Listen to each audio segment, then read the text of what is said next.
तो जो तुम्हारा 10th नक्षत्र है ना, 10th नक्षत्र की सबसे इंपॉर्टेंट चीज ये है कि अगर आप लोग वास्तु का कोई उपाय करना चाह रहे हो तो जो आपका ऑफिस का मेन एंट्रेंस है, उस मेन एंट्रेंस के राइट साइड में आप अपने 10th नक्षत्र से रिलेटेड आर्टिकल्स या उसकी पिक्चर वहां प्लेस कर दीजिए और फिर मिरेकल देखिए क्या होता है। और ये 10th नक्षत्र में कौन सा बोल रहा हूं, जो आपके जन्म नक्षत्र से 10th नक्षत्र होगा, याद रखिएगा इस चीज।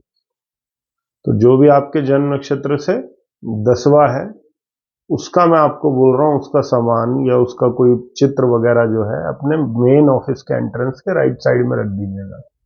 तो चाहे चित्र रख सकते हैं, चित्र रख दीजिए, कोई आर्टिकल रखना चाहते हैं आर्टिकल रख दीजिए। तो इससे क्या है, इससे आपके करियर में कहीं ना कहीं बूस्ट मिलेगा, हेल्प मिलेगी आपको। ठीक है, नक्षत्रों की और भी कैसे वेराइड एप्लीकेशंस जो है बात करेंगे, बट आज जो मैं आप लोगों को बता रहा हूं तो वो कोट चक्र के बारे में है बेसिकली। क्योंकि क्या है कि मंडेन एस्ट्रोलॉजी जब आप लोग करोगे तो मंडेन एस्ट्रोलॉजी में जैसा अभी पीछे कोरोना वायरस आया था या रशिया यूक्रेन वॉर है, तो मैंने अपने फेसबुक पर एक पोस्ट भी डाली थी वॉर को लेकर कि भाई जब सैटर्न जो है धनिष्ठा में आएगा तब कुछ ना कुछ इस प्रकार के इवेंट्स जो है घटित होंगे, और वो हुए भी फिर फाइनली। तो आपको भी समझ में आएगा कि किस तरीके से मतलब आप नक्षत्रों का यूज कर सकते हो किसी इंडिविजुअल या किसी नेशन का फ्यूचर प्रिडिक्ट करने के लिए। मतलब मान लीजिए कोई दो नेशन है, वो युद्ध पे हैं दोनों, या मान लीजिए कोई नेशन है वो किसी बीमारी से ग्रसित हो गया है, किसी बहुत बड़ी प्राकृतिक आपदा से ग्रसित हो गया है, तो उसको कब रिलीफ मिलेगा, एक इंडिविजुअल को कब रिलीफ मिलेगा। तो वहां ये नक्षत्रों का जो प्लैनेट का गोचर है वो बहुत इंपॉर्टेंट रोल प्ले करता है। और जैसे आपने देखा होगा कि आप नॉर्मली प्लैनेट के गोचर को कैसे पकड़ते हो, आप प्लैनेट के गोचर को इस हिसाब से पकड़ते हो कि मान लीजिए को मीन लगन का व्यक्ति है, अब इस समय जो है शनि जो है कुंभ राशि में गोचर कर रहा है, हालांकि रेट्रोग्रेड है, लेकिन हम मान लेते हैं कि भाई कुंभ राशि में गोचर कर रहा है। तो मीन लगन के अनुसार आप लोग ये कहेंगे कि भाई ये एकादश भाव में गोचर कर रहा है।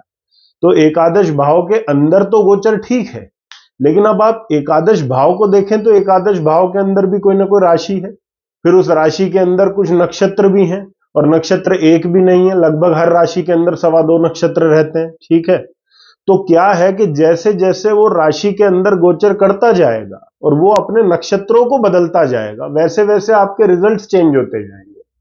तो कोट चक्र जो है ये एक ऐसी विधि है जो ये बताती है कि गोचर के समय आपके जो ग्रह गोचर कर रहे हैं उनका गोचर नक्षत्रों के अकॉर्डिंग आपके लिए किस प्रकार से फलित होगा, किस प्रकार से फलीभूत होगा और किस प्रकार के रिजल्ट आपको देगा। अब मान लीजिए कोई व्यक्ति हॉस्पिटलाइज्ड है, तो हॉस्पिटलाइज्ड व्यक्ति के लिए हमेशा जो एक पर्टिकुलर टाइम रहता है वो बड़ा क्रूशियल रहता है। मान लो कोई आईसीयू में गया हुआ है या कोई और किसी मेजर सर्जरी से गुजर रहा है, तो उसके लिए एक पर्टिकुलर टाइम बहुत क्रूशियल हो जाता है। तो यहां पर ये जो विधि है ये आपके बहुत काम आएगी, ये टेक्निक आप लोगों के बहुत काम आएगी। तो बेसिकली इस टेक्निक को हम कोट चक्र कहते हैं। तो कोट चक्र जो है ये नॉर्मली क्या था कि जो पुराने जो एस्ट्रोलॉजर्स थे, अब तो क्या है कि नई नई चीजें आ गई हैं, हर व्यक्ति अपने अपने स्टाइल को, अपने अपने टूल्स एंड टेक्निक को यूज करके प्रिडिक्शन देता है। बट अगर पुराने एस्ट्रोलॉजर्स की बात करें तो उनके अपने कुछ थंब रूल्स थे, अपनी कुछ टेक्निक्स थी जिनको यूज करके वो बहुत अमेजिंग प्रिडिक्शंस दे दिया करते थे। तो कोट चक्र ऐसी ही एक विधि है। तो कोट चक्र को समझने से पहले आपको एक छोटी सी स्टोरी सुननी पड़ेगी, और स्टोरी के माध्यम से ही आपको समझ में आ जाएगा कि कोट चक्र कहना क्या चाह रहा है। तो एक बार क्या था कि शनि, जो शनिदेव हैं प्लैनेट के रूप में, और शुक्र, जो शुक्र देव हैं प्लैनेट के रूप में, तो ये दोनों आपस में जो है वो डिस्कशन कर रहे थे। तो शनिदेव कहते कि भाई मेरी महिमा तो अपरंपार है, मैं कर्म फल दाता हूं, तो मुझसे ऊपर कोई भी नहीं। फिर शुक्र, जो शुक्र देव है, वो सोचते हैं कि भाई ठीक है, तुम्हारी तो महिमा अपरंपार है, लेकिन अगर मैं किसी को धन ना दूं या मैं किसी को समृद्ध ना करूं तो व्यक्ति तो वैसे ही भूखा मर जाएगा, वो भले कितने कर्म कर ले, अगर उसके पास वेल्थ नहीं होगी तो क्या होगा। तो वो दोनों क्या, वो डिबेट मोड में चले गए। अब डिबेट मोड में जब वो गए तो उन्होंने कहा भाई ऐसे तो निर्णय हो नहीं पाएगा, तो हम किसी अच्छे से मनुष्य को पकड़ते हैं जिसकी बुद्धि जो है विकसित हो और वो हमें इस बात का उत्तर दे सके।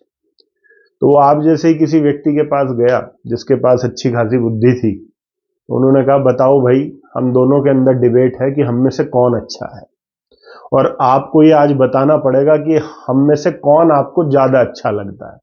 तो व्यक्ति एक बार को तो टेंशन में आ गया, क्यों? क्योंकि अगर वो शनिदेव को बुरा कहता है तो शनिदेव की मार पड़ेगी, और अगर शुक्रदेव को बुरा कह दिया तो फिर तो सारा धन धान्य वैसे ही जीवन से चला जाएगा। तो अब वो इस विडंबना में आ गया, लेकिन क्योंकि वो चतुर था, क्योंकि वो बुद्धिमान था, तो उसने एक बहुत अच्छा उत्तर दिया। उसने कहा शनिदेव आप जाते हुए बहुत अच्छे लगते हैं, और शुक्रदेव आप आते हुए बहुत अच्छा लगते हैं। तो ये जो है ना कि शुक्र का आना बहुत अच्छा है और शनि का जाना बहुत अच्छा है, तो कहीं ना कहीं इसी फिलॉसफी के आधार पर ये पूरा कोट चक्र जो है वो डिजाइन है। और अगर कोट की आप बात करो तो बेसिकली कोट क्या होता है? कोट का मतलब होता है किला। तो किले को बेसिकली कोट कहते हैं। तो ये किला जो होता है ये बेसिकली एक डायग्रामेटिकल रिप्रेजेंटेशन है जिसके अंदर आपके 28 नक्षत्रों को बिछा दिया जाता है। अब ये 28 नक्षत्र हम क्यों बोल रहे हैं? क्योंकि यहां पर हमने अभिजीत नक्षत्र भी लिया है। तो यहां पर अभिजीत नक्षत्र को लेने के कारण ये 28 हो गए। तो हम क्या करते हैं, हम 28 के 28 नक्षत्रों को बिछा देते हैं, और यहां पर जो बेस नक्षत्र लिया जाता है, जो मतलब सर्वप्रथम जो नक्षत्र जिससे शुरुआत होती है, वो आपका जन्म नक्षत्र होता है। तो उसको क्या करते हैं, उसको हम सर्वप्रथम लिख लेते हैं। तो यहां पर जैसे ये है, ये एंट्री हो रही है, तो यहां पर ये क्या है, ये बेसिकली आपका नॉर्थ ईस्ट सेक्शन है, यानी कि आप इसको नॉर्थ ईस्ट डायरेक्शन मानिए। ये आपका ईस्ट हो गई, ये आपका साउथ ईस्ट हो गई, ये साउथ हो गया, ये साउथ वेस्ट हो गया, ये वेस्ट हो गया, ये नॉर्थ वेस्ट हो गया, और ये हो गया आपका नॉर्थ। तो आप देख रहे होंगे कि जो हमारी डायगोनल डायरेक्शंस है, यहां एंट्री लिखा हुआ है कि यहां पर क्या है, यहां पर जो प्लैनेट जब गोचर करता है तो वो एंटर करके अंदर की तरफ आता है, और जब यहां गोचर कर रहा होता है तो वो एग्जिट की तरफ बाहर जाता है। ठीक है, जैसे मान लीजिए किसी का जो जन्म नक्षत्र है वो मूल है, तो मूल के बाद क्या आया, मूल के बाद आया पूर्वाषाढ़ा, फिर क्या आया, फिर आया उत्तराषाढ़ा, फिर क्या आया, फिर उत्तराषाढ़ा के बाद क्या आता है, अभिजीत, क्योंकि यहां पे हमने 28 लेने ना, तो उत्तराषाढ़ा के बाद अभिजीत आया, फिर क्या आया, श्रावण, फिर धनिष्ठा, फिर शतभिषा। तो इस तरीके से क्या है कि आप 28 नक्षत्रों को कंप्लीट कर सकते हैं। और आपने नंबरिंग कैसे लेनी है, मूल को आप फर्स्ट लीजिए, फिर पूर्वाषाढ़ा, फिर उत्तराषाढ़ा, फिर ये अभिजीत, फिर ये यहां पर, फिर ये यहां पर, फिर ये यहां पर। ठीक है, ये हो गया। अब इसके बाद में शतभिष के बाद में जो 8वें पे आप लिखेंगे, वो कहां लिखेंगे, वो यहां नहीं लेंगे, वो यहां लेंगे, तो यहां आएगा।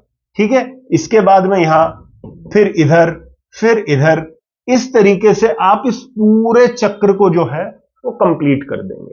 तो आपके 28 नक्षत्र जो हैं ये सारे में बिछ जाएंगे। अब आप देख रहे होंगे कि यहां पर ये चार वो बने हुए बॉक्सेस, तो ये 4 बॉक्सेस नहीं, इसको किला समझिए। तो ये जो बाहर का जो ये बॉक्स है, ये बिल्कुल आउटर मोस्ट बॉक्स है, इसको बाह्या बोलते हैं। बाह्या, इसका मतलब एक्सटीरियर, यानी कि किले का बाहरी हिस्सा। फिर ये अंदर का, ये क्या हो गया, इसको हम बोलते हैं प्रकारा। प्रकारा यानी कि किले का इंटीरियर, यानी कि किले की जो दीवार है, मुख्य द्वार, उससे आप अंदर आ गए तो आप इंटीरियर में आ गए। ठीक है, मतलब अंदर आ गए किले के। फिर जो तीसरा बॉक्स है ये मध्या है। मध्या मतलब आप किले के कहीं बीच में आ गए हैं। ठीक है, और ये क्या है, ये स्तंभ है। स्तंभ मतलब जो पूरे किले की नींव है, यानी कि किले का जो बिल्कुल सेंटर पॉइंट है। तो इसको हम सबसे मुख्य जगह मानते हैं, क्योंकि ये बिल्कुल, और खासकर आप समझ सकते हैं कि भाई ये तो सबसे ज्यादा इंपॉर्टेंट है ही, जो स्तंभ बोलते हैं अभी इसको।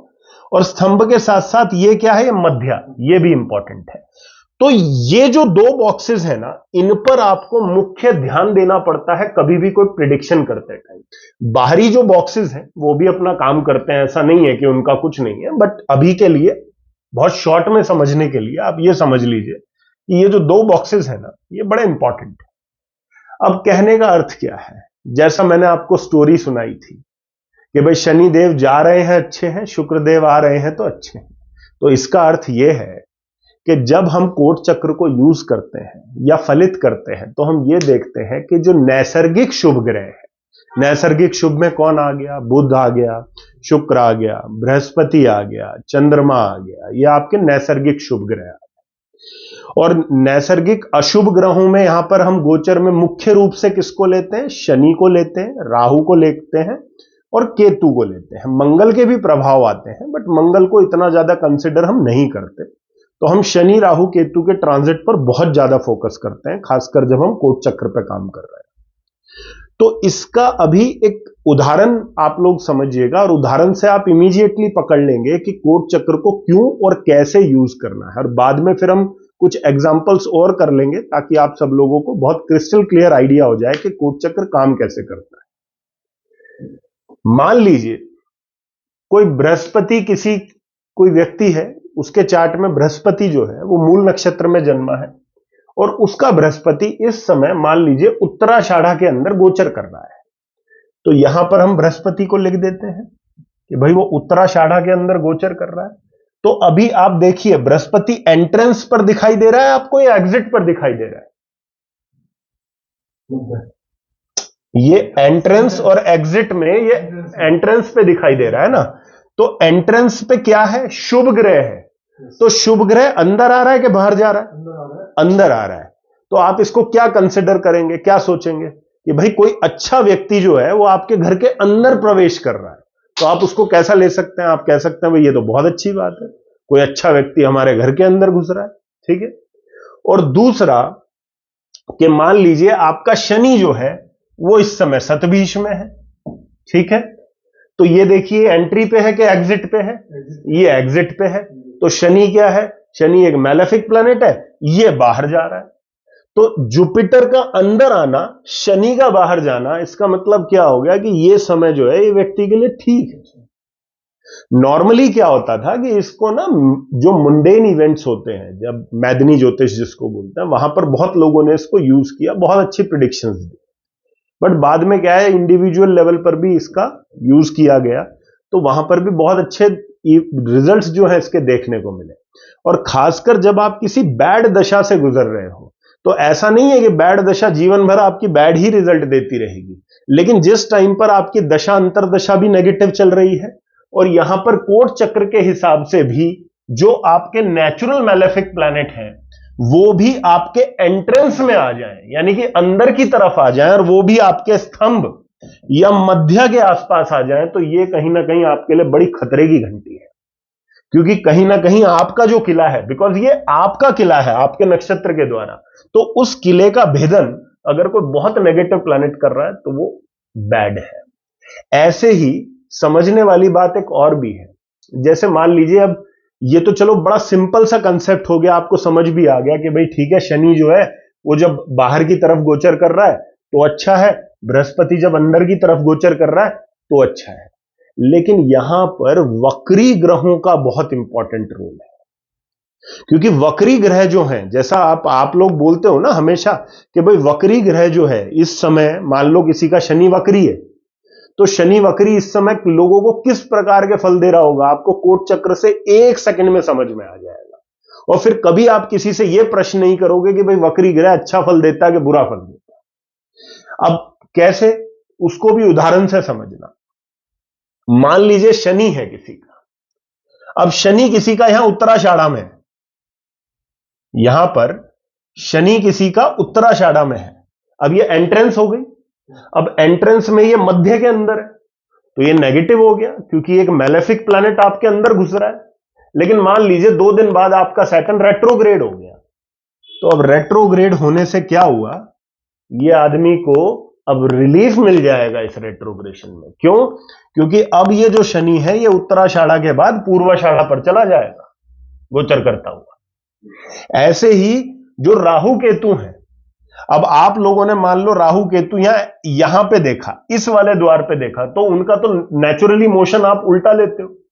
तो मान लो राहु किसी का यहां है, इधर है, तो आप तो कहोगे भाई एक बार को देखकर यार ये तो राहु एग्जिट कर रहा है, लेकिन ये एग्जिट नहीं कर रहा, ये अंदर आ रहा है, क्योंकि ये एग्जिट्स के विपरीत काम कर रहा है। ऐसे ही अगर ये एंट्रेंस में आपको दिखेंगे तो एंट्रेंस में अच्छे हैं क्योंकि ये वापस जा रहे हैं। तो रेट्रोग्रेड प्लैनेट्स को बहुत इंपॉर्टेंटली आपने ध्यान में रखना होता है। तो अभी जैसे हमारे पास वो केस भी आया है कि भाई उनको वॉमिटिंग हो रही है, ब्लीडिंग हो रही है, तो वो अभी के अभी अगर हम वो चार्ट लगा दें यहां पर और बेस नक्षत्र को यहां देख लें, तो अभी के अभी हमें मध्या में और स्तंभा में कहीं ना कहीं नेगेटिव प्लैनेट्स का गोचर दिख जाएगा। और क्योंकि अभी जुपिटर रेट्रोग्रेड चल रहा है, और जुपिटर की रेट्रोग्रेशन कब खत्म हो रही है, आई थिंक अक्टूबर, नहीं जुपिटर की तो लेट हो रही है, सैटर्न की शायद अक्टूबर में हो जाएगी। तो हम मान लो सैटर्न जो है, सैटर्न किसी का रेट्रोग्रेड है, ठीक है, और सैटर्न रेट्रोग्रेड होकर यहां आ गया, एग्जिट पे वो रेट्रोग्रेड हो रहा है, तो इसका मतलब अभी वो बाहर नहीं जा रहा है, अभी वो अंदर आ रहा है। लेकिन जैसे ही अक्टूबर होगा तो ये सैटर्न क्या है, ये डायरेक्ट हो जाएगा, ये एग्जिट की तरफ चल पड़ेगा, तो व्यक्ति को क्या है, रिलीफ आ जाएगा। तो इस तरीके से आप एक बहुत अच्छे सिस्टम को फॉलो करके आप कहीं ना कहीं प्रिसाइजली ये बता सकते हो कि इस व्यक्ति को कब रिलीफ आएगा। और मैंने ये चीज कई बार मेंशन भी करी है, कई बार अपने वीडियो में भी बोली है, अपने फेसबुक पोस्ट पे भी बोली है कि जब कभी आप मैदनी ज्योतिष की प्रिडिक्शंस करते हैं, मेंटेन एस्ट्रोलॉजी की प्रिडिक्शंस करते हैं, तो आपको इन 4 प्लैनेट्स का मुख्य ध्यान देना पड़ेगा। और इन चारों में भी खासकर किसका, जुपिटर और सैटर्न का। क्यों? क्योंकि जब जब ये रेट्रोग्रेड होंगे और जब जब ये रेट्रोग्रेड से वापस डायरेक्ट मोशन में आएंगे, आपको कुछ बहुत बड़े बदलाव जो हैं वो वैश्विक लेवल पर देखने को मिलेंगे। तो कभी भी आप किसी पर्टिकुलर इवेंट पर, मान लीजिए आपने नजर बनाई हुई है, आपको ये ऐसा इवेंट है जिस पर आप बहुत पैनी नजर से देख रहे हैं कि भाई ये इवेंट कैसे चल रहा है, तो जैसे ही आप रेट्रोग्रेशन को ध्यान में रखेंगे और उस कंट्री का चार्ट बना लेंगे, बिकॉज हर कंट्री का अपना चार्ट है भाई, कोई भी कंट्री हो उसका अपना चार्ट है, हिंदुस्तान का अपना चार्ट है, यूएसए का अपना चार्ट है, रशिया का अपना चार्ट है, तो उनके भी अपने जन्म नक्षत्र हैं, तो उनके नक्षत्र को भी बेस बनाकर आप उनके लिए भी प्रिडिक्शन दे सकते हो। अभी जैसे रशिया यूक्रेन का वॉर चल रहा है, तो आपको जानना है कि इस टाइम पर रशिया यूक्रेन वॉर की स्थिति आगे कैसे रहने वाली है। तो अगर आपके पास दोनों कंट्रीज का बर्थ है, या मतलब जो भी उनकी फॉर्मेशन का जो टाइम है पर्टिकुलर, और आपको वो नक्षत्र मिल जाए, तो आप बड़ी प्रिसाइजली ये बोल पाओगे कि यूक्रेन जीतेगा या रशिया जीतेगी। ठीक है, वो चीज ध्यान में रखना।